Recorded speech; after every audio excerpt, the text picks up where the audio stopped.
कशाला कुणाकडे भीक मागतोयस? काय मिळणार आहे असं तुला? म्हणजे एखाद्या व्यक्तीवर आपण प्रेम करायचं आणि त्यांना भीक मागायची की माझ्यासोबत राहा. का?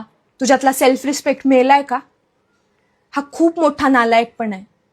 आणि तुझ्या भीक मागण्याने ती व्यक्ती जर तुझ्या जवळ आली ना, तरी तिला तो इगो राहील की हा काय थर्ड क्लास आहे, ह्याने भीक मागितली ना म्हणून मी त्याच्यासोबत आहे.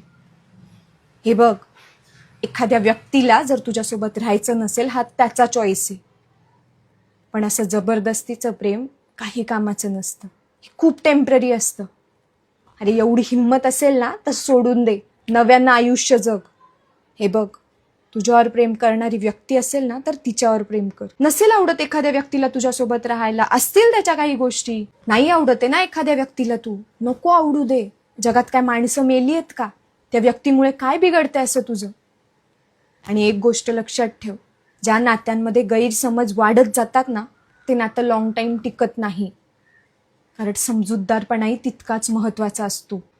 नसेल आवडत एखाद्या व्यक्तीला तुझ्यासोबत राहायला, असतील त्याच्या काही गोष्टी, मग का मागे लागायचं? का भीक मागायची? नको, सोडून दे.